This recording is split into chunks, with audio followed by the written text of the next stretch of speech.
Merhabalar arkadaşlar. Videoma ve kanalıma hoş geldiniz. Bu videomda sizlere bu görmüş olduğunuz tomurcuklu roba modelli bebek yeleğimin anlatımını yaptım. Yeleğimin roba kısmında bu gördüğünüz sade ve şık modeli uyguladım. Modelimizin duruşu gerçekten çok şık. Hem yetişkin hem de bebek örgülerinizde uygulayabileceğiniz çok güzel bir model oldu. Yeleğimizin arka taraftan görüntüsü de bu şekilde oldu.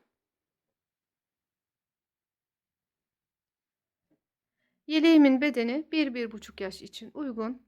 Ölçülerimiz bedenimizin genişliği 28 santim ve yeleğimizin boyu da 35 santim. Bebeğinizin kilosuna göre yaklaşık 2 yaşa kadar rahatlıkla kullanılabilecek ölçüde bir yelek oldu. Yeleğimi örmek için 1,5 yumak kadar Nako Elite Baby kullandım. Aynı renkte örmek isteyen arkadaşlar için ipimin renk kodu 5090. İpim 100 gram ağırlığında, 250 metre uzunluğunda anti-peeling özellikli bir bebek ipi. Dilerseniz aynı metraja sahip farklı markaların iplerini de kullanabilirsiniz arkadaşlar. Yeleğimi 3,5 numara şişleri kullanarak ördüm ve 5 tane düğmeyle de tamamlamış oldum. Çok beğenerek ördüğüm bir model oldu. Dilerim sizler de bana eşlik edersiniz. Kanalıma abone değilseniz ücretsiz bir şekilde abone olabilirsiniz. Abone olduğunuzda zil simgesine dokunarak bildirimleri açıp yeni yükleyeceğim videolarımdan, modellerimden anında haberdar olabilirsiniz.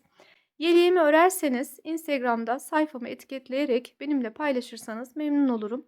Dilerseniz mesajlar üzerinden de benimle resimlerinizi paylaşabilirsiniz.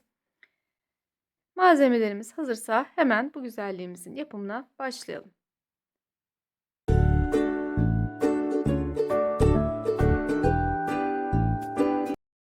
Yeleğimize yaka kısmından başlayarak tek parça halinde öreceğiz. Yeleğimizin yakası için şişimize 99 ilmek atarak başlıyoruz.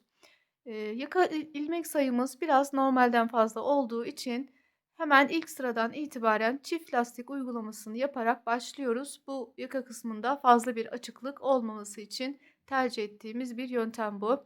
Bir süre çift lastikle devam ettikten sonra klasik bir ters bir düz lastikle devam edeceğiz. 8 sıra lastik yaptıktan sonra modelimizi uygulayarak robamızı ilerleteceğiz.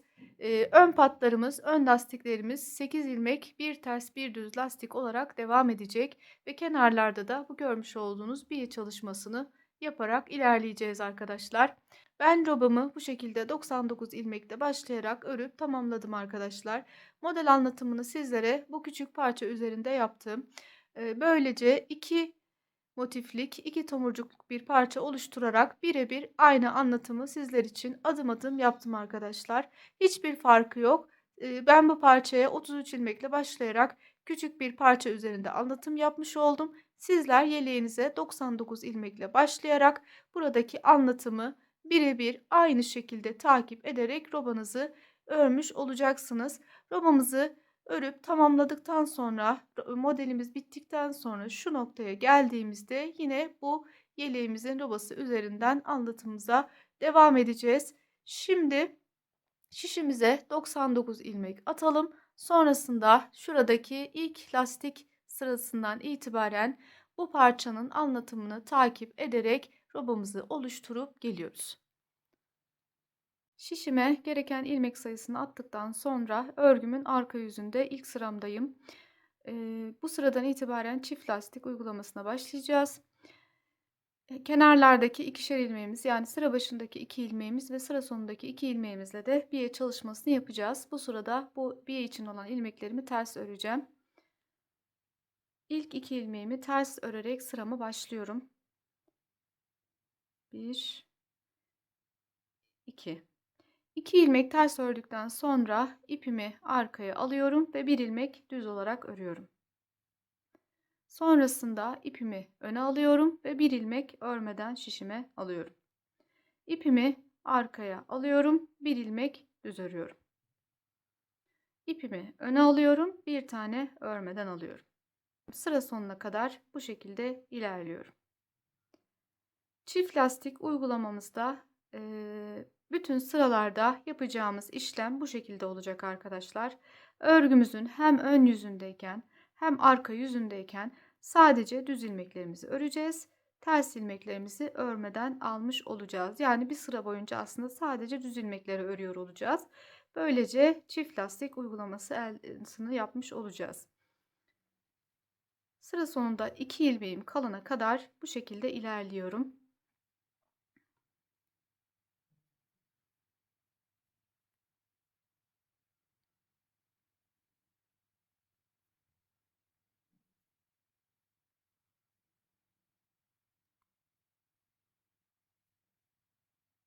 Sıramın sonunda 2 ilmeğim kaldı. Sıra başında olduğu gibi bu ilmekleri ters olarak örüyorum. Bundan sonraki sıralarda bu ilmeklerle biye çalışması yapacağım. Ve sıramı tamamlayıp örgümün ön yüzüne geçtim. İkinci sıramdayım. Biye çalışması yaparken sıra başındaki ilmeklerimizi örmeden alarak başlayacağız. Yani bu 2 ilmeğimizi sıranın başındayken örmeden alacağız. Sıra sonunda öreceğiz. Bu şekilde ilerleyeceğiz arkadaşlar. İlk ilmeğimi örmeden bu şekilde şişime aldım. Yanında bir ilmek daha örmeden şişime alıyorum. Şimdi önümde bir ters ilmeğim var. Arka yüzde olduğu gibi ön yüzde de onu örmeden şişime alacağım. Bu çift lastik uygulaması uyguladığımız sürece ters ilmeklerimizi daima örmeden alacağız. Düz ilmeklerimizi öreceğiz. Her iki yönde yapacağımız çalışma bu olacak arkadaşlar. İlk 2 ilmeğimizi biye çalışmamız için örmeden aldıktan sonra ipimi öne alıyorum ve bir ilmek tersimi örmeden şişimin üzerine alıyorum. İpim öndeyken bu şekilde örmeden alıyorum. Sonrasında ipimi arkaya alıyorum ve bir ilmek düz olarak örüyorum. İpimi öne alıyorum. Bir ilmek ters ilmeğimi örmeden alıyorum. İpimi arkaya alıyorum. Düz ilmeğimi örüyorum. İpim önde, ters ilmeğimi örmeden alıyorum. İpim arkada, düz ilmeğimi örüyorum. İpim önde, ters ilmeğimi örmeden alıyorum. İpim arkada, düz ilmeğimi örüyorum.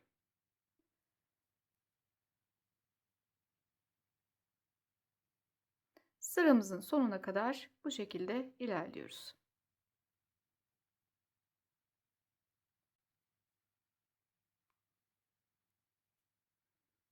Sıra sonunda 2 ilmeğimiz kalana kadar bu şekilde ilerledik. Sıramızın sonundaki 2 ilmeğimizi düz olarak örüyoruz. Ön yüzde olduğumuz için bu biye yapacağımız ilmekleri düz olarak örüyoruz.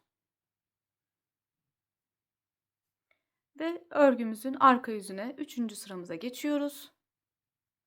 Bundan sonraki sıralarda daima bu sıra başındaki 2 ilmekleri örgümüzün başındayken, sıra başındayken örmeden alacağız. Sıra sonunda öreceğiz. Bu şekilde ilerleyeceğiz.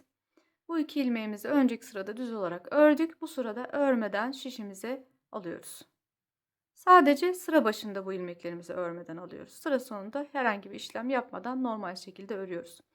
Bu 2 ilmeğimizi örmeden şişimize aldıktan sonra ipimizi arkaya alıyoruz ve önümüzde düz ilmeğimiz var. Onu düz olarak örüyoruz.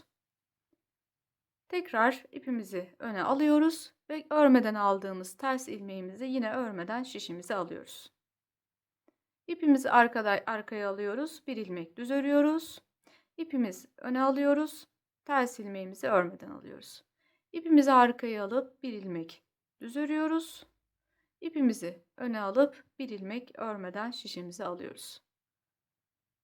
İpimiz arkadayken bir ilmek düz örüyoruz. İpimiz öndeyken bir ilmek örmeden alıyoruz. Çift lastik uygulaması hep bu şekilde ilerliyor arkadaşlar. Herhangi bir farklı işlem yapmaksızın her sırada hem ön yüzde hem arka yüzde düz ilmekleri örüyoruz. Ters ilmekleri örmeden alıyoruz. Dikkat edeceğimiz nokta, ters ilmekleri alırken ipimiz arkada değil önde oluyor. Yani ilmeğimizin önünden bu şekilde geçiyor ipimiz. Ters ilmekleri alırken buna dikkat etmemiz gerekiyor. Bu şekilde sıramızı tamamlıyoruz. Sıranın sonuna geldiğimizde arka yüzde olduğumuz için bu biye yapacağımız bu ilmeklerimizi ters olarak örüyoruz.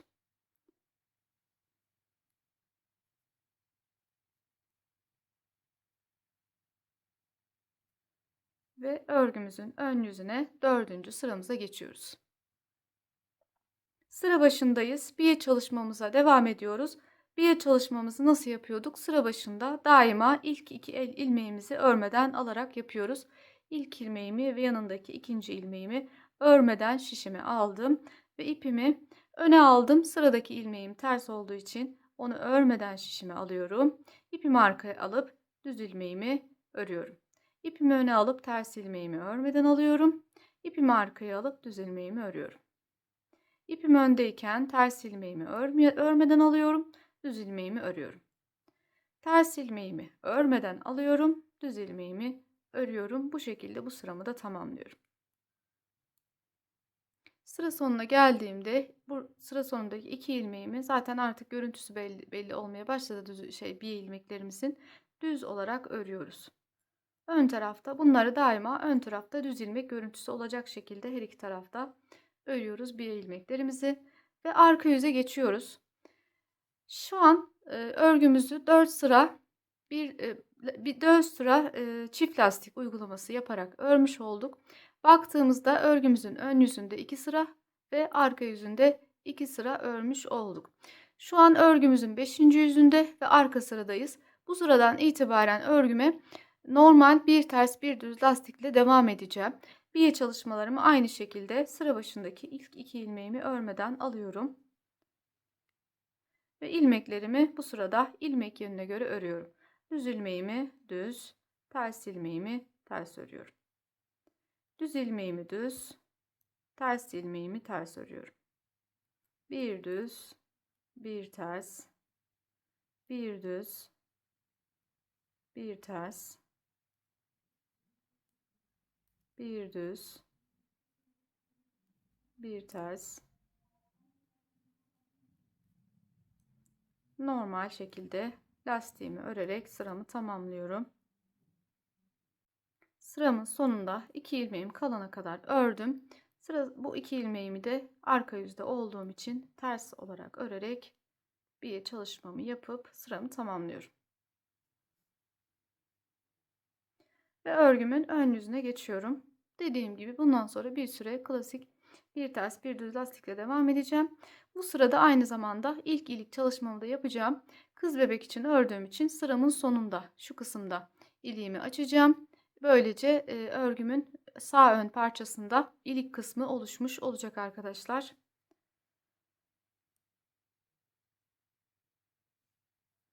İlk 2 ilmeğimi bir çalışmam için örmeden şişime aldım ve normal bir ters bir düzle devam ediyorum.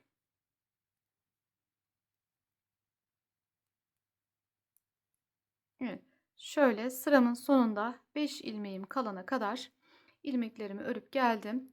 5 ilmeğim kaldığında şimdi ilik çalışmamı yapıyorum. Bir tane doluyorum. Sıradaki 2 ilmeğimi ilmeklerimin solundan şuradan birlikte alıyorum. Yani bu şekilde değil de bu şekilde birlikte alıyoruz.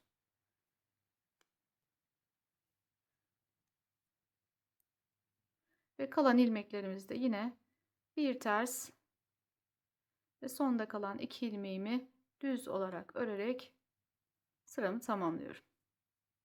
Bu şekilde yaptığımız zaman şöyle 2 düz ilmeğin arasında bir boşluk ilik açmış oluyoruz düğümümüz için. Ve arka yüzden örgümüze devam edeceğiz arkadaşlar. Şöyle ön yüzden baktığımda 1, 2, 3, 4 sıra lastik örmüşüz gibi gözüküyor. Tabii çift lastik kısmını aslında daha fazla örmüş olduk. Bu lastik çalışmamızı 8 sıraya tamamlıyoruz. Yani üzerine 4 sıra daha lastik olarak örüp geldikten sonra örgümüzün yaka kısmını tamamlamış oluyoruz ve sonrasında model kurulumuyla devam edeceğiz. Örgümüz boyunca kenarlardaki bu biye çalışmalarını devam ettireceğiz.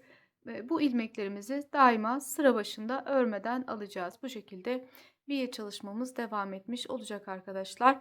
Lastiğimizi 8 sıraya tamamlayıp geliyoruz. Lastiğimi 8 sıraya tamamlayıp geldim. Şu an örgümün ön yüzündeyim ve model kurulumuna başlıyorum.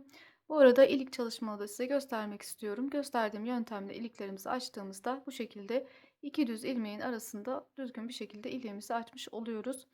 Şimdi bu sıradan itibaren kenarlardaki 8'er ilmeğimizi ön lastikler olarak devam edeceğiz. Yine bir ters bir düz olarak devam edeceğiz. Kalan ilmeklerle model kurulumunu yapacağız. Sıra başındaki ilk 2 ilmeğimi örmeden şişimi alarak başlıyorum. Aynı şekilde bir çalışmamı devam ettireceğim örgüm boyunca. Bu şekilde 2 ilmeğimi örmeden aldım. Yanında 6 ilmek daha bir ters bir düz olarak örüyorum. 8 ilmeğe lastik kısmını tamamlamış oluyorum.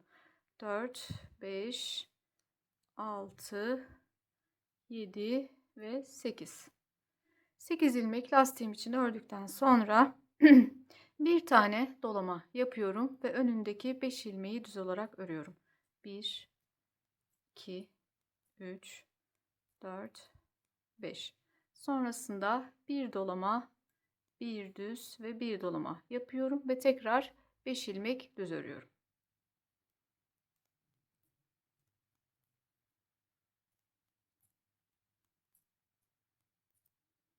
Devam ediyorum.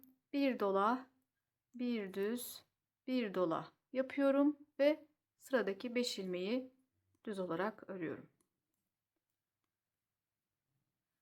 Sıramın sonuna kadar bu şekilde ilerliyorum. Sizler de benim gibi motifinizi devam ettirdiğinizde en son 5 ilmek düz ördükten sonra şişinizde sol tarafta 8 tane kenar pat ilmekleriniz kalmış olacak. 5 düzümü ördükten sonra son bir dolama yapıyorum ve lastik kısmını örerek sıramı tamamlıyorum.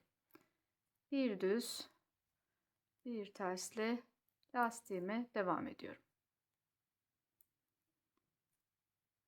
Sondaki 2 ilmeğimi ön yüzde olduğum için düz olarak örüyorum.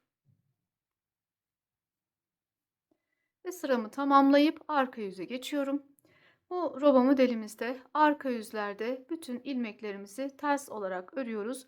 Onun dışında arka yüzlerde herhangi bir farklı işlem yapmayacağız arkadaşlar. Arka yüzler daima kenarlardaki 8'er ilmekler ön lastikler olarak bir ters bir düz lastik olarak devam edecek.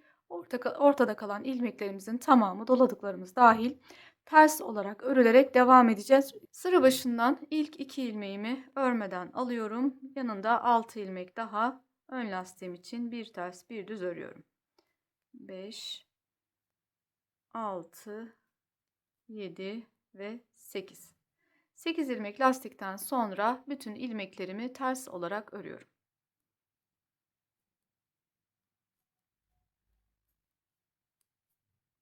Sıranın sonunda 8 ilmeğim kalana kadar bütün ilmeklerimi ters olarak ördüm. 8 ilmeğe geldiğimde yine ilmek yönüne göre bir ters bir düz örerek sıramı tamamlıyorum.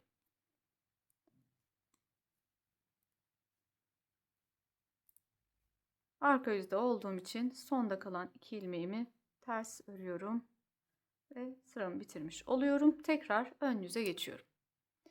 Modelimizin 3. sırasında ön yüzdeyiz. Model kurulumuna devam ediyoruz.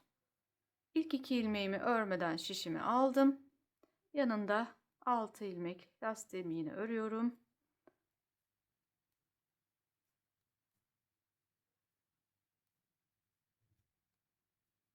Sekiz ilmek lastik olarak ördükten sonra yine bir tane dolama yapıyorum.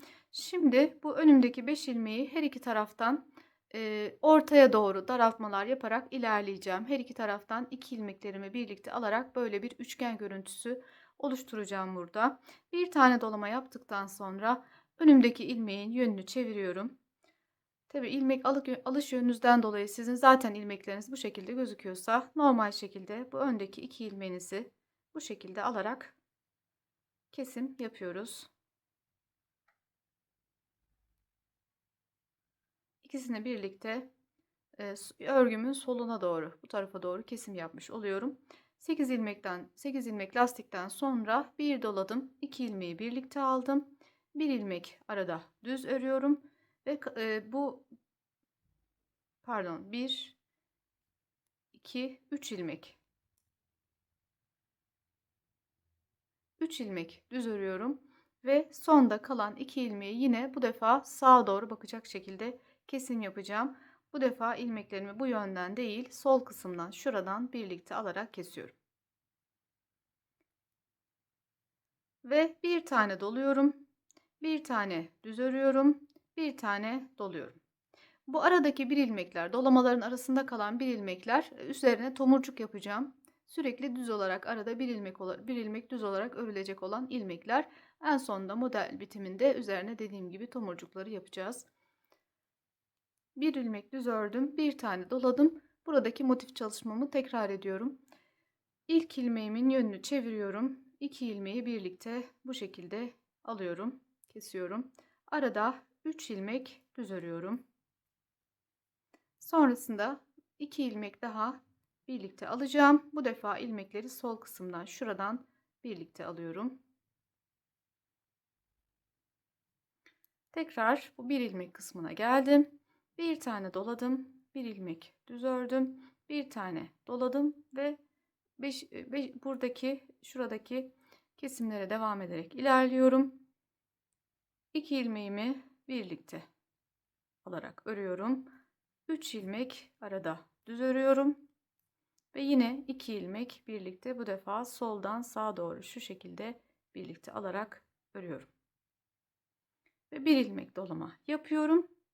Sıramın sonuna geldiğimde siz de bütün motiflerinizi bitirdikten sonra sıramızın sonuna lastik kısmına geldiğimizde sıra başında olduğu gibi en son bir dolama yapıyoruz ve lastiğimizi örüp sıramızı tamamlıyoruz.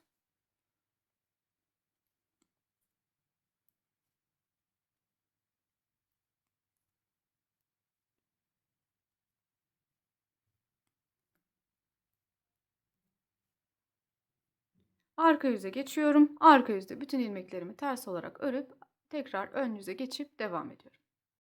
Arka yüzü örüp geldim. Ön yüze geldim. Lastiğimi ördüm. Model kurulumuna devam ediyorum. 8 ilmek lastikten sonra bir tane düz örüyorum. Bir tane doluyorum ve bu üçgen tepesini oluşturmaya devam ediyorum. Üçgenim için şu an önümde 5 ilmeğim var. Bu sırada bu ilmeği 3 ilmeğe düşüreceğim. Önceki sırada şu dolamalarla birlikte 7 ilmek elde etmiştim. Onları kenardan keserek bu sırada 5 ilmeğe düşürmüş oldum. Şimdi bu sırada da 3 ilmeğe düşürerek devam ediyorum. 8 ilmekten sonra bir düz ördüm. Bir doladım. Önümdeki ilmeğin yönünü çeviriyorum. Arkasındaki ilmekle onu birlikte örüyorum. Arada bir ilmek düz örüyorum ve yine 2 ilmeği bu defa sol kısımdan şuradan birlikte alarak örüyorum. Bu şekilde biraz daha bakın şöyle üçgenler netleşmiş, üçgen kısmı netleşmiş oldu. Bir dolama yapıyorum ve önümdeki 3 ilmeği düz olarak örüyorum. 1 2 3. Tekrar bir dolama yapıyorum ve üçgen kısmına tekrar gelmiş oldum. Yine önümdeki ilmeği arkasındakiyle birlikte bu şekilde alıyorum. Bir ilmek düz olarak örüyorum. Yine 2 ilmeği birlikte şu şekilde soldan birlikte alarak örüyorum. Bir ilmek doluyorum ve 3 ilmek düz örüyorum. Son bir motif daha birlikte yapalım. Bir tane doluyorum. Bu üçgenin tepesindeki ilk 2 ilmeği bu şekilde örüyorum. Bir tane düz örüyorum. Tekrar 2 ilmeği birlikte bu defa soldan alarak birlikte örüyorum. Bir tane doluyorum ve bir ilmek düz örüyorum sıramın sonunda. Sizler de motiflerinizi tamamladığınızda en son bir dolama ve bir düz ilmek örerek sıranızı tamamlayacaksınız. Sonrasında lastik kısmımızı tamamlıyoruz. Arka yüzde ilmeklerimizi ters olarak örüp sıramızı tamamlayıp tekrar ön yüze geliyoruz. Arka yüzü tamamlayıp tekrar ön yüze geldim. 8 ilmek lastiğimi örüyorum.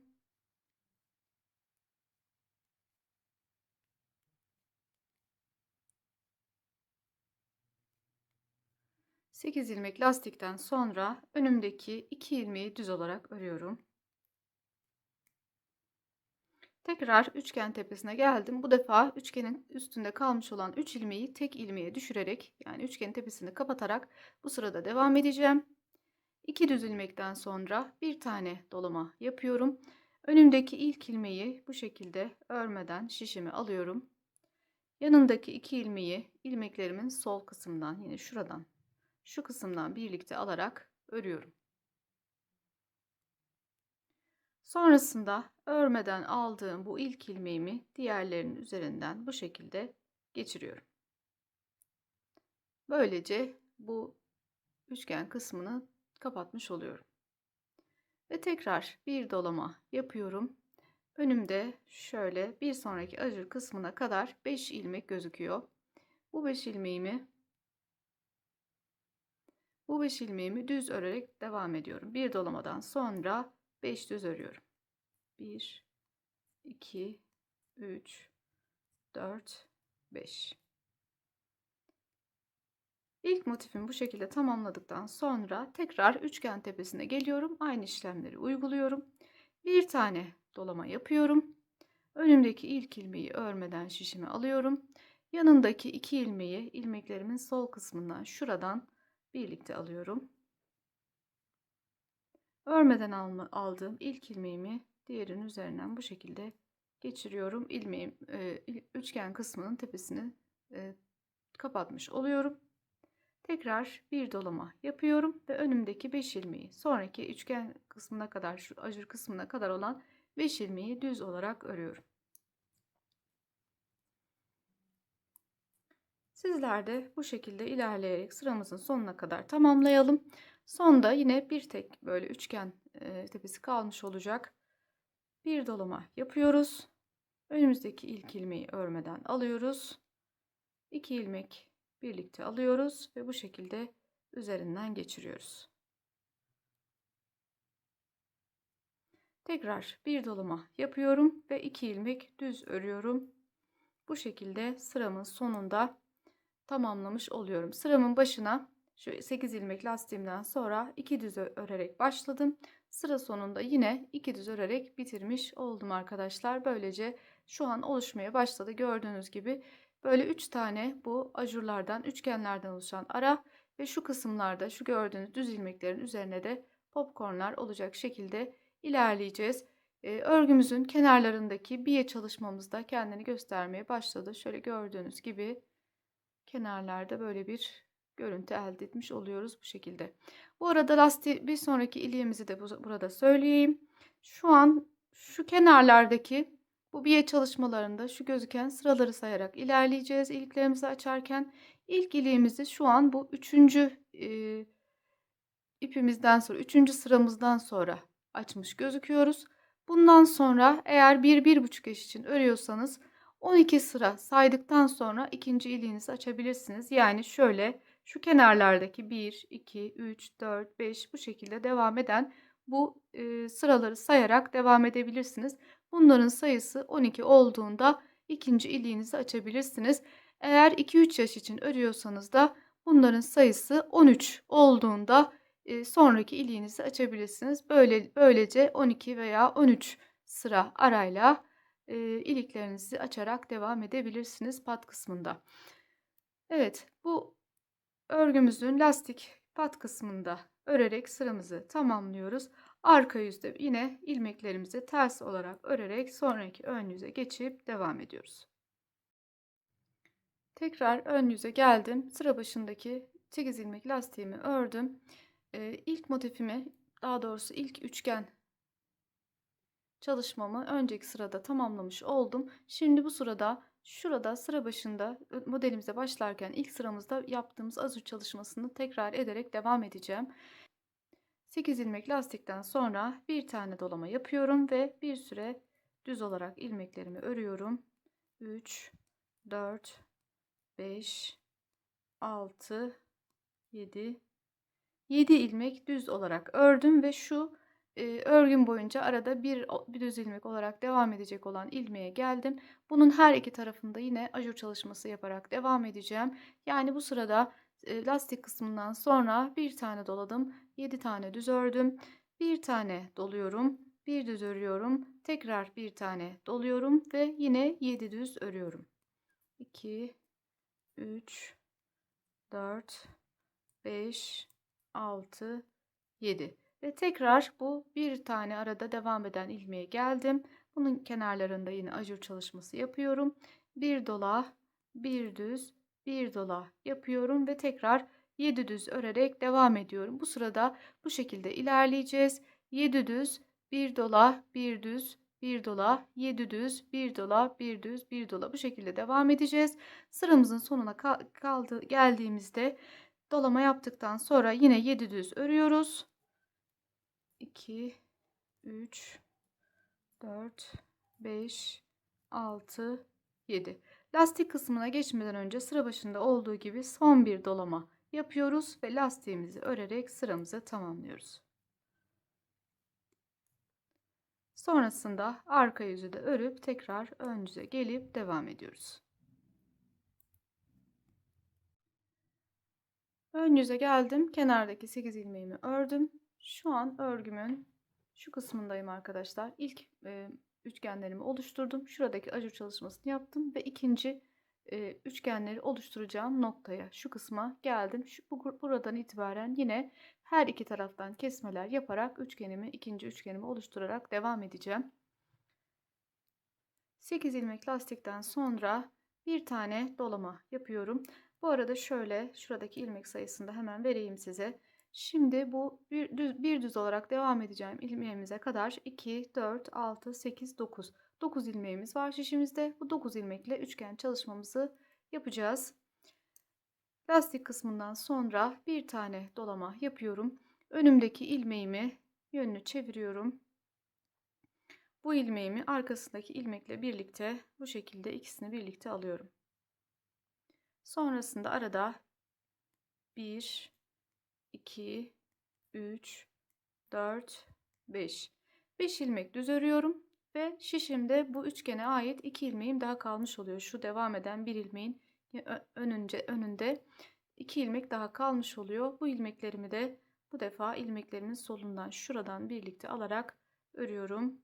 Bu şekilde ikinci üçgenimi oluşturmaya başlamış oldum. Bu ilmeğe geldiğimde yine her iki tarafında ajurlarla devam ediyorum. Bir tane doluyorum, bir ilmek düz örüyorum, bir tane daha doluyorum ve ikinci üçgen çalışmama geldim. Yine önümdeki 9 ilmekle çalışmamı devam ettireceğim. Önümdeki 2 ilmeğimin yönünü çevirip birlikte alıyorum. Arada 5 ilmek düz örüyorum. 1, 2, 3, 4, 5. 5 ilmek düzden sonra sırada kalan 2 ilmeğimi bu defa sol kısımdan birlikte alıyorum. Tekrar bu bir ilmek şeklinde düz bir şekilde devam eden bir ilmeğe geldim. İkinci üçgen çalışmamı yapmış oldum. Bunun kenarlarında yine ajurla devam ediyorum. Bir dola, bir düz, bir dola yapıyorum. Bu şekilde sıramızda ilerliyoruz. Sıramızın sonuna geldiğimizde yine son bir üçgen çalışması yaparak sıramızı tamamlayacağız. Önümüzdeki ilk ilmeğin yönünü çevirip onu arkasındaki ilmekle birlikte örüyorum. Arada 1, 2, 3, 4 ve 5. 5 ilmek düz ördükten sonra kalan 2 ilmeği bu defa sola doğru birlikte alıyorum. Ve lastik kısmına gelmiş oluyorum. Bir tane dolama yapıp lastiğimi örüp tamamlıyorum.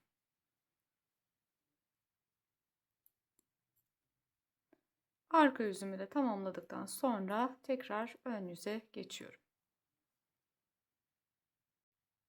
Sonraki ön yüze geldim. Kenar patımı ördüm. Kenar patımdan sonra bir tane düz ilmek örüyorum. Ve yine üçgen kısmına gelmiş oldum. Bir tane dolama yapıyorum. Önümdeki bir ilmeğin yönünü çeviriyorum. Onu arkasındaki ilmekle birlikte örüyorum. Ve arada 3 ilmek düz örüyorum. 1, 2, 3. Üçgen tepesinde 3 ilmek düz örüyorum. Ve üçgene ait son 2 ilmek şişimde kalmış oluyor. Bu ilmekleri de bu defa soldan şu kısımdan birlikte alarak örüyorum. Bu şekilde şu an ikinci üçgenimiz de oluşmaya başladı. Sonrasında bir dolama yapıyorum ve önümdeki 3 ilmeği düz olarak örüyorum.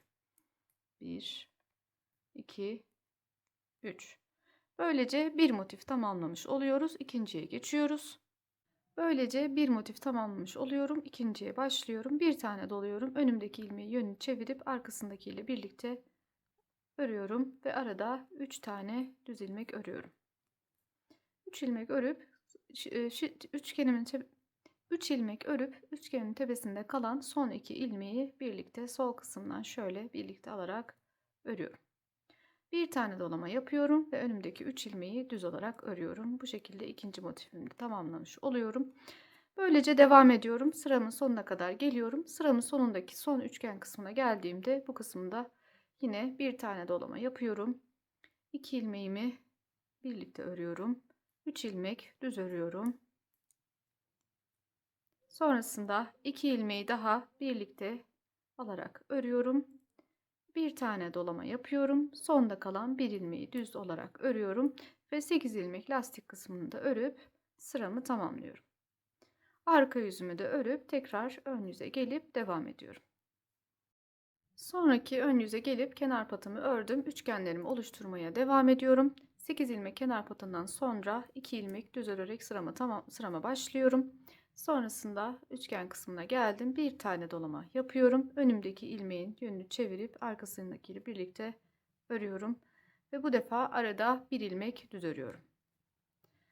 Bu üçgenin tepesinde kalan son 2 ilmeği de yine şu şekilde ilmeklerin solundan birlikte alarak örüyorum. Böylece üçgen kısmında bu defa 3 ilmeğe düşürmüş oluyoruz. İlmek sayımızı bir sonraki sırada bu 3 ilmeği birlikte örerek tek ilmeğe düşürmüş, bu üçgenimizin de tepesini kapatmış olacağız. Şimdi üçgenimi tamamladıktan sonra bir tane dolama yapıyorum ve sonraki ajur kısmına kadar, şu üçgenin başlangıç olan ilmeğe kadar olan 5 ilmeğimi düz olarak örüyorum. Bir tane dolama yaptıktan sonra 2, 3, 4, 5 düz örüyorum ve ilk motifimi tamamlamış oluyorum. 5 düz örüyorum ve ilk motifimi tamamlamış oluyorum. İkinci motife başlıyorum. Bir tane dolama yapıyorum. Üçgenimin tepesindeki 5 ilmeği 3 ilmeğe düşürerek devam ediyorum. İlk 2 ilmeğimi bu şekilde birlikte örüyorum. Arada bir ilmek düz olarak örüyorum ve sonda kalan 2 ilmeği de yine düz olarak örüyorum. İkisini pardon birlikte alarak örüyorum. İkinci üçgenimi de tamamlamış oluyorum. Tekrar bir dolama yapıp 5 ilmek düz örüyorum ve 2 motif tamamlamış, ikinci motifi de tamamlamış oluyorum. Bu şekilde motiflerimi tamamlayarak ilerliyorum. Sıramın sonuna geldiğimde son üçgen kısmını da tamamlayıp sıramı bitireceğim. Bir tane dolama yapıyorum. Önümdeki 2 ilmeği birlikte örüyorum. Bir ilmek düz örüyorum. 2 ilmeği yine birlikte alıyorum. Üçgen tepesindeki ilmek sayımı 3'e düşürmüş oluyorum. Bir tane doluyorum ve sıranın sonunda kalan 2 ilmeğimi düz olarak örüyorum. Sıramıza 2 ilmek düzle başladık. 2 ilmek düzle bitiriyoruz ve lastik kısmını, ön pat kısmını da örüp tamamlıyoruz. Arka yüzümüzü de örüp ön yüze, tekrar ön yüze gelip devam ediyoruz. Sonraki ön yüze geldim. Kenar pat kısmını ördüm. Üçgenimin tepesini bu sırada kapatacağım. Kalan 3 ilmeği tek ilmeğe düşürerek devam edeceğim. Ama öncelikle önümdeki ilmeklerimi, önümde gözüken 3 düz ilmeğimi örüyorum. 1, 2, 3. 3 ilmek düz ördükten sonra bir tane dolama yapıyorum.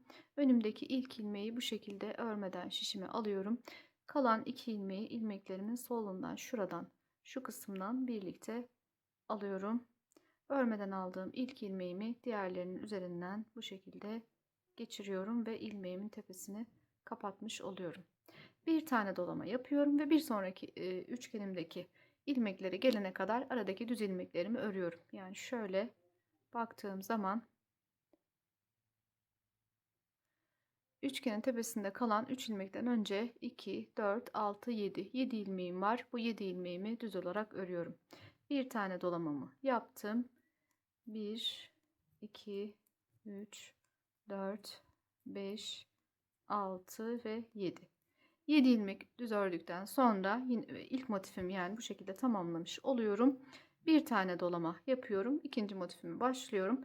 3 ilmeğimi bu defa tek ilmeğe düşürüyorum. İlk ilmeği örmeden aldım. Diğer ikisini birlikte örüyorum. Örmeden aldığım ilk ilmeği diğerlerinin üzerinden bu şekilde geçirerek üçgen tepesini kapattım. Tekrar dolama yapıyorum ve sıradaki 7 ilmeği düz olarak örüyorum. 7 ilmek örüyorum. 3, 4, 5, 6, 7. Böylece iki motifi tamamlamış oluyorum. Bu sırada ikinci üçgenlerimi de kapatmış oluyorum. Sizler de bu şekilde devam ederek motiflerimizi oluşturarak sıra sonuna kadar gelelim. Sıra sonuna geldiğimizde son üçgenimizi de kapatıp bitiriyoruz. 7 ilmek düzden sonra, en son 7 ilmek düz ördükten sonra bir tane dolama yapıyoruz. Üçgen tepesindeki 3 ilmeği bu şekilde tek ilmeğe düşürüyoruz. Tekrar bir tane dolama yapıyoruz ve kenar patı kısmına kadar olan önümüzdeki 3 ilmeği düz örerek bitiriyoruz. Sıra başında 3 düz ilmekle başlamıştık. Sıra sonunda 3 düz ilmekle tamamlamış oluyoruz. Kenar patımızı da örüp sıramızı tamamlıyoruz. Arka yüzde de yine ilmeklerimizi ters olarak ördükten sonra ön yüze geçip devam ediyoruz arkadaşlar.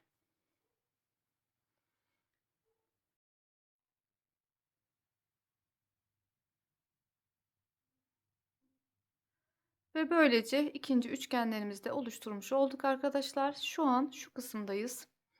Şurada ikinci motiflerimizi tamamladık. Ondan sonraki şu ajur kısmındayız. Yani üçüncü üçgenimize başlamadan önceki şuradaki ajurları yapacağız bu sırada. Bir sonraki sırada da son üçgenimizi başlayarak devam edeceğiz. Şimdi sıra başındaki lastik kısmımızı tamamlıyoruz. İlk 2 ilmeğimi örmeden aldım. Yanına 6 ilmek daha, bir ters bir düz ön patımı, lastiğimi örüyorum. 8 ilmek lastiğimi ördükten sonra bir tane dolama yapıyorum ve önümdeki ilmekleri şu aralarda birer ilmek düz olarak ördüğüm ilmeğe gelene kadar olan ilmeklerimi öreceğim. Şu ilmeğe gelene kadar önümde kaç ilmek varsa örüyorum. 2, 4, 6, 8, 9. 9 ilmek düz örüyorum. Lastik kısmından sonra bir tane dolama yaptım. 9 ilmek örüyorum. 1, 2, 3, 4, 5, 6, 7, 8 ve 9. 9 ilmek ördükten sonra bu bir ilmeğin kenarlarından birer ajur, birer dolama yaparak ilerliyorum. Bir tane doluyorum, bir tane örüyorum, bir tane daha doluyorum ve tekrar 9 ilmek düz örüyorum. 1, 2, 3, 4, 5, 6, 7, 8, 9. 9 ilmek düz ördükten sonra bir tane doluyorum. Bir tane bu bir ilmeği düz örüyorum. Tekrar bir tane doluyorum ve tekrar 9 ilmek düz örerek ilerliyorum. Bu sıramızda bu şekilde tamamlıyoruz. Yani 9 düz, bir dola, bir düz, bir dola, 9 düz, bir dola, bir düz, bir dola şeklinde devam edecek. Sıramızın sonunda yine şu son üçgen kısmında 9 ilmek düz öreceğiz. 9 ilmeğimizi tamamladıktan sonra sonda yine 8 ilmek pat kısmımız kaldığında bir tane dolama yapacağız ve kalan 8 ilmeğimizi de örerek sıramızı tamamlıyoruz. Bir ters bir düz olarak ön pat kısmını tamamlıyoruz. Arka yüzde ilmeklerimizi ters örgü olarak örerek tekrar ön yüze geçiyoruz ve son üçgen kısmını da oluşturarak devam edeceğiz ön yüzde. Ön yüze geçip kenar patımı ördüm. Şimdi bir ilmek dolama yaparak bir sonraki üçgenimi oluşturmaya başlayacağım. Sonraki şu bir düz ilmeğe gelene kadar önümdeki 2, 4, 6, 8, 10, 11. 11 ilmekle bu defa üçgenimi oluşturacağım. 8 ilmek kenar patından sonra bir tane dolama yapıyorum. Önümdeki ilmeği yönünü çevirip arkasındaki ilmekle birlikte alarak örüyorum. Ve arada 4 tanesi giderse 7 ilmek düz olarak örüyorum. 1, 2, 3, 4, 5, 6, 7. Bu defa arada 7 ilmek düz örüyorum üçgenim için. 7 ilmek ördükten sonra sonda kalan 2 ilmeği, üçgenime ait olan sondaki 2 ilmeği ilmeklerimin solundan birlikte alarak örüp üçgeni tamamlamış oluyorum. Ve arada kalan bu bir ilmek kısmına geldim. Bunun her iki tarafından dolamalar yaparak ilerliyorum. Bir tane doluyorum. Bu bir ilmeğimi bir tane doluyorum. Bir ilmeğimi düz olarak örüyorum. Bir tane daha dolama yapıyorum ve ilk ilmek ilk motif kısmını bu şekilde tamamlamış oluyorum. İkinci motife başlıyorum. İkinci üçgene başlıyorum. üçgenimin ilk ilmeğinin yönünü çevirip arkasındaki ilmekle birlikte onu örüyorum. Sonrasında 7 ilmek düz örüyorum. 1, 2, 3, 4, 5, 6, 7. 7 ilmek düzden sonra sonda kalan 2 ilmeği bu defa ilmeklerin solundan şuradan birlikte alarak örüyorum ve şu bir düz olarak devam eden her ilmeğin iki tarafından dolamalar yaparak ilerliyorum. Bir dola, bir düz, bir dola. Bu şekilde iki motif tamamlamış oldum.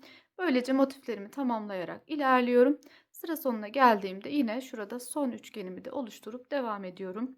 Bir dolama yaptıktan sonra üçgenimin önündeki ilk ilmeği, öndeki üçgene ait ilk ilmeği bu şekilde ikisini birlikte alarak örüyorum ve 7 ilmek düz örüyorum. 1, 2, 3, 4, 5, 6, 7.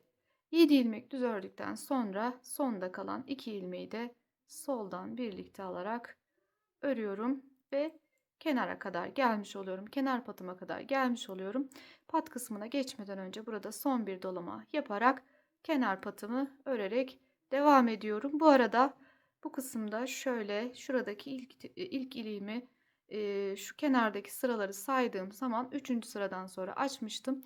Üzerine şu an sayıyorum. 2, 4, 6, 8, 10, 12. 12 sıra şu kenardakileri saydığım zaman 12 tane olmuş oldu. Ördükten sonra şimdi burada ikinci ilik çalışmamı da yapacağım. Bundan sonra yine bu kenarlardaki kenarları saydığımızda 12 tane olunca sonraki iliğimizi koyacağız.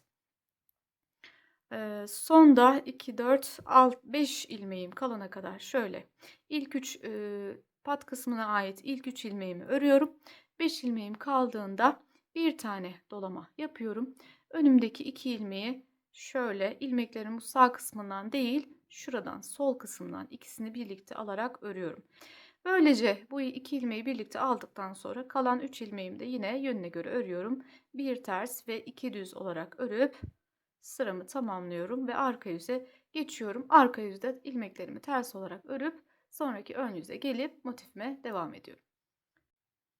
Sonraki ön yüze geldim. Kenar patımı ördüm. Motif çalışmama devam ediyorum. 8 ilmek kenar patından sonra bir ilmek düz olarak örüyorum ve üçgenimin ilmeklerine geliyorum. Şu an şöyle saydığım zaman üçgenimde 2, 4, 6, 8, 9 ilmeğim var. Bu sırada her iki taraftan birlikte alarak 7 ilmeği düşürerek devam ediyorum.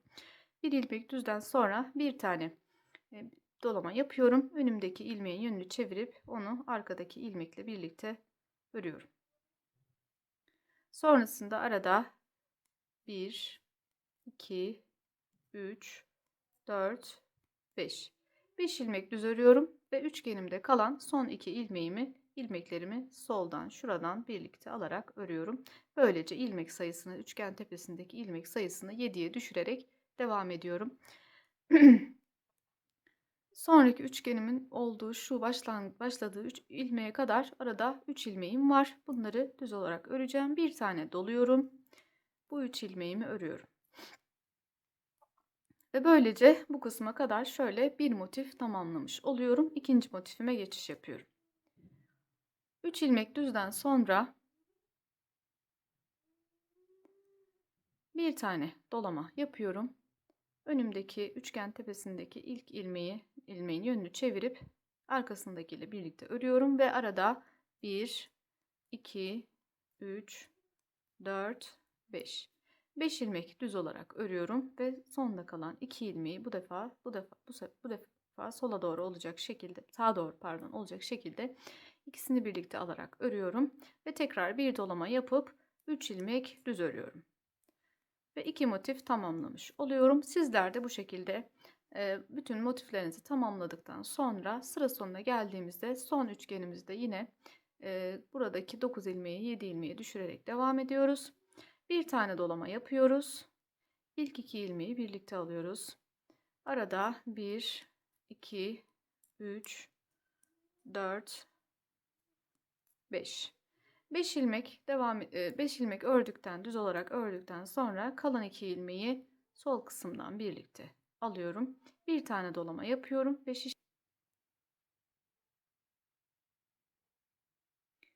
kalan 2 ilmeği birlikte alıyorum. Bir tane dolama yapıyorum ve şişimde kalan bir ilmeği düz olarak örüyorum ve kenar patımı da örüp sıramı tamamlıyorum.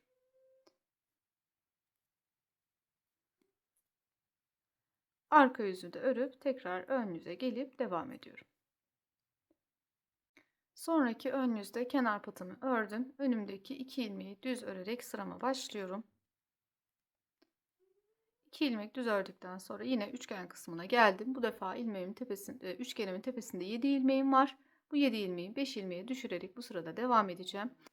2 ilmekten sonra bir tane dolama yapıyorum. Üçgenimin ilk 2 ilmeğini birlikte örerek başlıyorum. 2 ilmek birlikte aldıktan sonra 1, 2, 3 ilmek düz olarak örüyorum ve sonda kalan 2 ilmeği bu şekilde birlikte alarak örüyorum. Üçgenimdeki ilmek sayısını 5'e düşürmüş oluyorum. Ve devam ediyorum. Bir sonraki üçgen kısmına kadar olan ilmeklerimi öreceğim. Yani şurada şu ilmeğe gelene kadar bu defa önümde 5 ilmek var. Bir tane dolama yapıyorum ve bu 5 ilmeği düz olarak örüyorum. 2, 3, 4, 5. Böylece ilk motifimi tamamlamış oluyorum. Bir motif tamamlamış oluyorum. İkinci motifi aynı şekilde tekrar ediyorum. Bir tane dolama yapıyorum. Üçgenimin ilk 2 ilmeğini birlikte örüyorum. Arada 1, 2, 3 ilmek. 3 ilmek düz olarak örüyorum. Sonrasında kalan 2 ilmeği yine birlikte alıyorum ve buradaki ilmek sayımı 5'e düşürmüş oluyorum. Sonrasında bir tane dolama yapıp 5 ilmek düz örüyorum. 1, 2, 3, 4 ve 5. Böylece 2 motif tamamlamış oluyorum. Sizler bütün motiflerimizi tamamladıktan sonra sıra sonundaki sol üçgenimizi de yapıp bitiriyoruz. Bir tane doluyoruz. İlk 2 ilmeği birlikte örüyoruz. Sonrasında 1, 2, 3 ilmek düz olarak örüyoruz. 3 ilmek düzden sonra 2 ilmek daha birlikte alıp 5 ilmeğe düşürüyoruz. Bir dolama yapıp sonda kalan 2 ilmeğimizi örüyoruz. Sıra başında 2 ilmek düz örerek başlamıştık. Sıra sonunda 2 ilmek düz örerek bitiriyoruz ve kenar pat kısmını da örüp sıramızı tamamlıyoruz. Arka yüzümüzü örüp tekrar ön yüze gelip devam ediyoruz. Sonraki ön yüze gelip sıra başındaki kenar patımı örüyorum. Bu sırada yine üçgenimizi küçültmeye devam edeceğiz ve bu şuralarda bir tane düz olarak devam eden şu ilmeğimizin yanında gizli arttırmalar yaparak devam edeceğiz bu sırada. Şu ana kadar örgümüzde bu kısımlarda şöyle ajurlar yaparak robamızı genişletmiş olduk. 3 defa bu şekilde ajur yaptık. Bundan sonra 2 defa gizli arttırma yaparak robamızı istediğimiz genişliğe getireceğiz. Sıra başındaki 8 ilmeğimizi, lastiğimizi ördükten sonra yanındaki 2 ilmeğimizi düz örerek sıramıza başlıyoruz. 2 düz ördükten sonra bir tane dolama yapıyorum. Şu an üçgenimin tepesinde bu sırada 5 ilmeğim var. Bunu 3 ilmeğe düşürerek devam ediyorum. Bir dolamadan sonra önümdeki ilk ilmeği arkasındakiyle birlikte örerek üçgenimin ilk bu kısmını küçültmüş oluyorum. Arada bir tane düz örüyorum ve kalan 2 ilmeği yine birlikte alarak ve 5 ilmeği 3 ilmeğe düşürmüş oluyorum. Yani burada şu kısımda yapacağımız ilk gizli artırmamızı üçgenimizin tepesinde 3 ilmeğimiz kaldığı sırada yapıyoruz arkadaşlar. Bu şekilde düşünebilirsiniz. Üçgenimizin tepesinde 3 ilmek olan sırada gizli artırmamızı da yapıyoruz. Şimdi 3 ilmek düşürdükten sonra bir tane doluyorum ve şu aradaki ilmeğime kadar olan önümdeki 3 ilmeği örüyorum. 1, 2, 3. 3 ilmek düzden sonra şimdi bu ilmeğimin her iki tarafında birer gizli artış yaparak örgümde ilerlemem gerekiyor. Gizli artırmalarımızı yaparken bu ilmeğimizin her iki tarafında görünen şurada ve şurada gözüken iplerimizi kullanacağız arkadaşlar.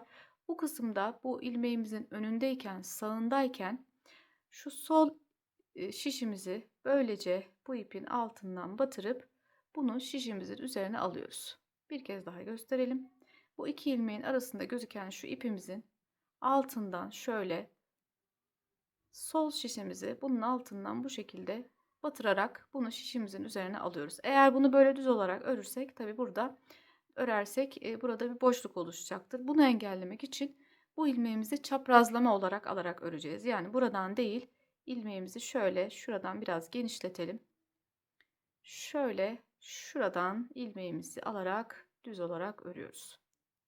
Burada bir ilmek kazanmış oluyoruz ve şu aradaki bir ilmeğimizi örüyoruz. Şimdi bir tane de bu tarafta ilmeğimizin solunda artış yapacağız. Yine aynı şekilde bu ilmeğin yanındaki şu ipi kullanarak yapacağız. Ama bu defa bu şekilde değil. Yani ilmeğimizi böyle altından geçirmeyeceğiz. Bu defa ilmeğimizi şöyle içinden batırarak bu ipimizi şişimizin üstüne almış olacağız. İpimizi bu şekilde şişimizin üzerine aldıktan sonra yine bunu çaprazlama olacak şekilde öreceğiz. Yani böyle buradan bu şekilde değil de şöyle bu ilmeğimizi şöyle şuradan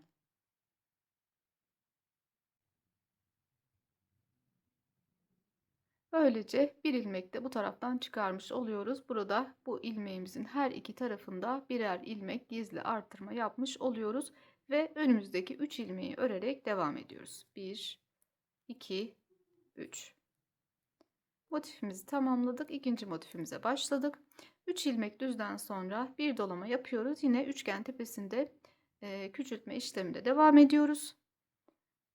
İlk 2 ilmeği birlikte alıyoruz. Bir tane dolama yapıyoruz. Pardon, bir tane düz örüyoruz. Kalan 2 ilmeği de ikisini birlikte alarak örüyoruz. Üçgen tepesindeki ilmek sayımızı 3'e düşürmüş oluyoruz. Tekrar bir dolama yapıyoruz ve önümüzdeki 3 ilmeği düz olarak örüyoruz. Şimdi tekrar bu bir ilmeğimizin hizasına gelmiş olduk. Bunun her iki tarafından aynı şekilde birer ilmek çıkararak gizli artırmalar yaparak devam edeceğiz. Her bu bir ilmek düz kısma geldiğimizde bu gizli artırma işlemine devam ederek robamızda ilerliyoruz. Hem buralarda üçgenimizi oluşturmaya devam ediyoruz.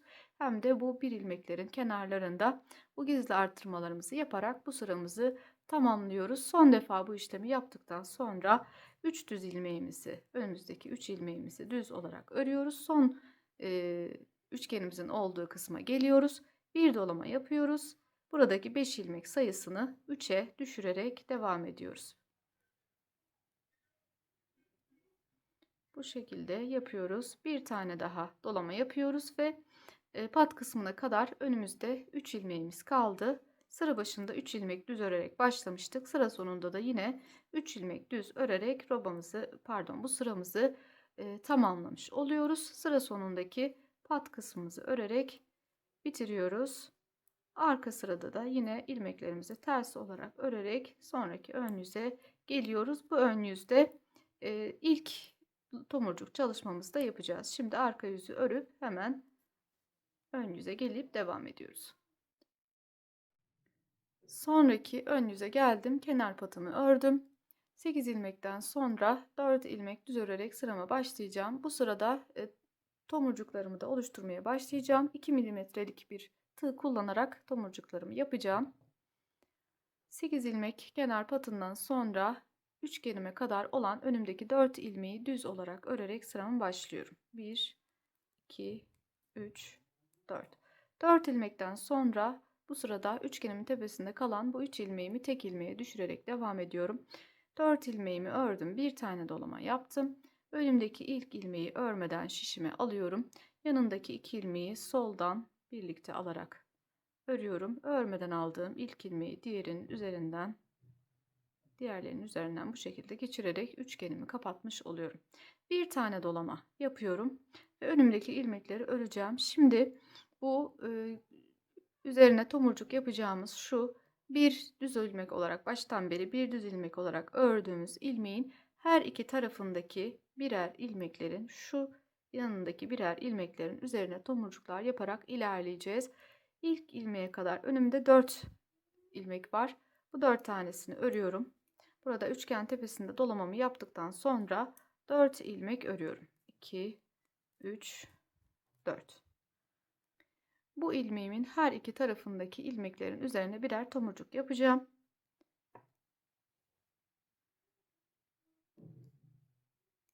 İlmeklerimi bir tığ yardımıyla yapıyorum. Şöyle bu üzerine tomurcuk yapacağım ilmeğimi bu şekilde tığımın üzerine alıyorum. 1, 2. 2 tane zincir çekiyorum. Tığımın başını bu şekilde dolayarak trabzanlar yaparak ilerleyeceğim. Bu ilmeğimin içine toplam 4 tane trabzan yapacağım. 2 zincir çektim. Üzerine 4 tane trabzan yaparak ilerleyeceğim. İkili trabzan yapıyorum. Tekrar ilmeğimin içine batış yapıyorum. Trabzanımı şöyle bir defa çekiyorum. Ama ikinci ipi çekmiyorum. İkincisini bu şekilde tığımın üzerinde bırakıyorum. Tekrar ikinci defa aynı işlemi uyguluyorum. Bir defa çekip bir ip bırakıyorum. 2 oldu. 3 oldu ve dördüncü trabzanımı yapıyorum. Böylece 4 tane trabzan yapmış oldum ve tığımın üzerinde 5 tane ilmek şöyle gözüküyor şu anda. Bunların hepsini bu şekilde birlikte çekiyorum. Ve bir tane zincir çekerek burada bunları sağlamlaştırmış oluyorum. Eğer böylece bu ilmeğimi bu şekilde takarsam bu kısımda bir boşluk oluşacaktır. Bunu engellemek için şöyle yapıyoruz. Şöyle buradaki şu kısımdaki ipimiz görünüyor. İpimizi şöyle şu şekilde ipimizi bunun altından geçiriyoruz. Buradan bu ilmeği alıyoruz. Ve bu ilmeği tekrar şişimize takarak ilk popcornumuzu oluşturmuş oluyoruz. Arada bir ilmek düz olarak ördük. Ve tekrar bu bir ilmeğin yanındaki bu defa bu taraftaki ilmeğin üzerine tekrar bir popcorn daha yapıyoruz. Ve tekrar bu ilmeğimizi şişimize takarak ikinci popcornumuzu da oluşturup devam ediyoruz. 1, 2, 3 ve 4. 4 ilmek örüyoruz ve tekrar üçgen kısmına gelmiş oluyoruz. Üçgenimizin tepesini kapatıyoruz. Bir tane doluyoruz. İlk ilmeği örmeden aldık. 2 ilmeği birlikte ördük. Örmeden aldığımız ilk ilmeği diğerinin üzerinden geçiriyoruz. Bir dolama yaptık ve tekrar popcorn oluşturacağımız kısma geliyoruz. Önümüzdeki ilk 4 ilmeği örüyoruz. 1, 2, 3, 4. 4 ilmekten sonra yine bu aradaki bir düz ilmeğimin kenarlarındaki ilmeğimizin kenarlarındaki 2 ilmeğin üzerinde popcornları yaparak devam ediyoruz. Bu şekilde bu kısımlarda popcornlarımızı oluşturarak bu sıramızı tamamlıyoruz. Popcorndan sonra 4 tane düz örüyoruz. 2, 3 ve 4. 400'den sonra bir dolama yapıyorum. Ve üçgen tepesini bitirmiş oluyorum. Tek ilmeği düşürmüş oluyorum. Son defa bir üçgen yapmış oluyorum. Tekrar doluyorum ve kenarda pat kısmına kadar önümde olan ilmeklerimi örüyorum. 1, 2, 3, 4. 4 ilmek düz örüyorum ve kenar patımı da örerek bu sıramı da tamamlamış oluyorum.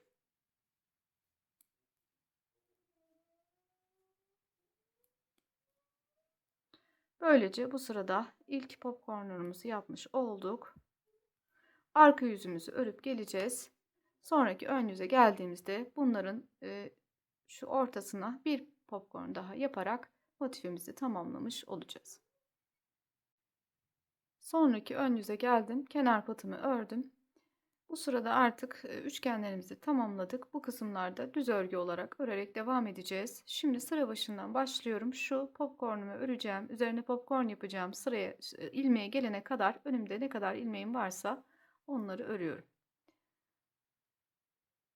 8 ilmek kenar patından sonra 1, 2, 3, 4, 5, 6, 7, 8, 9, 10, 11 ve 12. 12 ilmek örüyorum.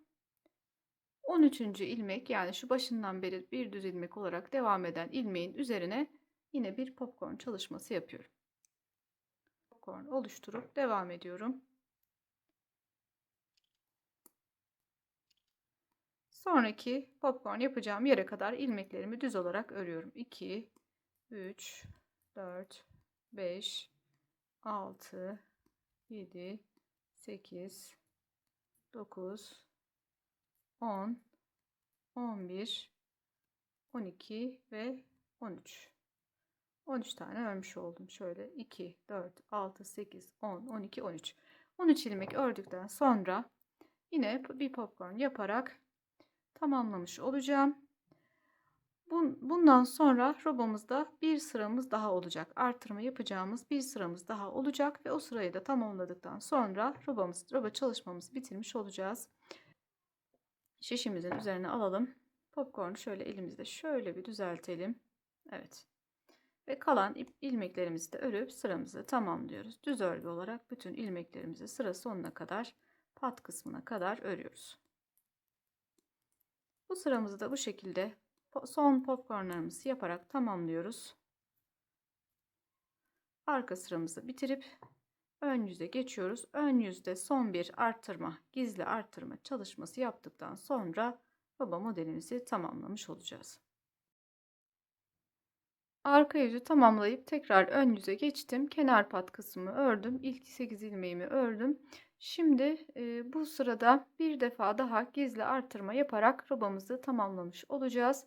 Gizli artırmalarımızı bu son popcorn yaptığımız ilmeğin her iki tarafından yapacağız. Şu kısımda yaptığımız, şurada oluşturduğumuz gizli ilmekler gözüküyor. Bunların aynısını bu sırada tekrar ederek bitireceğiz arkadaşlar. İlk 8 ilmeğimizi ördük. O kısma kadar, yani popcornumuzun olduğu ilmeğe kadar olan ilmeklerimizi örüyoruz. 2, 3, 4, 5, 6, 7, 8, 9, 10, 11 ve 12. 12 ilmek ördüm. Bu popcorn üzerine popcorn yaptığım ilmeğin her iki tarafından ilmeklerimi çıkaracağım. Bu iki ilmek arasındaki şu ipimi, sol şişimi bu şekilde, bu ilmeğimi altından geçiriyorum. İpimi şişimin üzerine bu şekilde alıyorum. Şuradan şöyle biraz ipimi rahatlatarak şu şekilde çaprazlama olacak şekilde buradan bir ilmek çıkarıyorum, örüyorum. Fazladan bir ilmek elde etmiş oluyorum ve bu aradaki bu ilmeğimi örüyorum. Bu defa da bu taraftan bir ilmek çıkaracağım. Şişimi bu şekilde, yani bu defa böyle ipimi üstüne almıyorum. Alttan şöyle şişimi batırarak bu ilmeği böylece şişimin üzerine alıyorum. Ve bunu yine çaprazlama olacak şekilde bu şekilde örüyorum. Bir ilmek de bu şekilde çıkarmış oluyorum.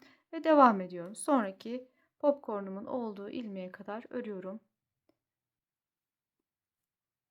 Bu ilmeğe geldiğimde yine burada bir arttırma çalışması yapıyorum. Böylece her popcorn tepesinde ortadaki bir ilmeğin kenarlarında gizli artırma yaparak ilerleyeceğiz ve bu son sıramızı da bu şekilde tamamlayacağız arkadaşlar. Bundan sonra bir arka yüz daha öreceğiz. Arka yüzde bütün ilmeklerimizi ters olarak örüp tekrar ön yüze geliyoruz ve robamızı tamamlamış oluyoruz. Model anlatımını takip ederek robamızı örüp geldik. Şu an örgümüzün ön yüzündeyiz. Bu sırada beden ayrımlarını yaparak devam edeceğiz. Şu an şişimizin üzerinde 235 ilmeğimiz var. İlmeklerimizi önler 35 ilmek, kollar 51 ilmek ve arka parça 63 ilmek olacak şekilde ayırdık. Elinizde bu işaretleyicilerden yoksa farklı renkteki bir ipinizi halka şeklinde düğümleyerek onları da işaretleyici olarak kullanabilirsiniz. Şimdi sıra başından örgümüze başlıyoruz. Bundan sonra düz örgüyle devam edeceğiz. Kollarda bir ters bir düz lastik uygulayarak devam edeceğiz. Öncelikle sıra başında ilk 35 ilmeğimizi ön parçamız için düz olarak örüp şuraya kadar geliyoruz. Bu noktadan itibaren kolumuzu bir ters bir düz lastik örerek devam ediyoruz. İlk 35 ilmeğimizi örüp geliyoruz. İlk 35 ilmeğimi düz örgü olarak ördükten sonra kolum için önümdeki 51 ilmeği bir ters bir düz lastik olarak devam ediyorum. Bu şekilde ilerliyorum. 51 ilmek oluncaya kadar lastik olarak kolumu örüyorum. Kol parçamızı 51 ilmek bir ters bir düz lastik olarak tamamladıktan sonra arka parçaya geçiyoruz. Arka parçamızdaki 63 ilmeğimizi yine düz örgü olarak örüp devam edeceğiz. 63 ilmeğimizi tamamladıktan sonra bir sonraki kolumuz için yine 51 ilmek bir ters bir düz lastik olarak devam edeceğiz ve sonda kalan 35 ilmeğimizi de diğer ön parçamız olarak düz örgü olarak örüp sıramızı tamamlayacağız. Şimdi bu sırada kollarımızı bir sıra bir ters bir düz lastik olarak örmüş olduk. Üzerine 3 sıra daha yine lastik öreceğiz. Kollarımız toplam 4 sıra bir ters bir düz lastik olduktan sonra ön yüze geçtiğimizde kol kesimlerini yaparak alt bedene devam edeceğiz. Oraya kadar tamamlayıp geliyoruz. Yeleğimin kolları 4 sıra lastik oluncaya kadar örüp geldim. Şu an örgümün ön yüzündeyim. Sıra başındayım. Şimdi ilk 35 ilmeğimizi ön parçamız için örüp şuraya kadar geliyoruz. Kol parçamıza geldiğimizde ilmeklerimizi kapatıp devam ediyoruz. Ön parçamı örüp geldim. Kol ilmeklerimi örerek kesme tekniğini kullanarak kapatacağım. Ama bir ters bir düz lastik olduğu için ters ilmeklerimizi ters örerek, düz ilmeklerimizi düz örerek keseceğiz ki güzel bir görüntüye sahip olsun kesim yaptığımızda. İlk ilmeğimiz ters olduğu için onu ters olarak örüyoruz. Sonrasında yanındaki ilmeğimizi de düz olarak örüyoruz ve ilk ilmeği diğerinin üzerinden bu şekilde geçiriyoruz. Sıradaki ilmeğimiz ters. Ters olarak örüyoruz. İpimizi arkaya alıp önceki ilmeği diğerinin üzerinden geçiriyoruz. Sıradaki ilmeğimiz düz. Düz olarak örüyoruz. Önceki ilmeği diğerinin üzerinden geçiriyoruz. Ters ilmeğimizi ters olarak örüp kesiyoruz. Düz ilmeğimizi düz örüp kesiyoruz. Ters ilmeklerimizi ters örerek kesiyoruz. Düz ilmeklerimizi düz örüp kesiyoruz.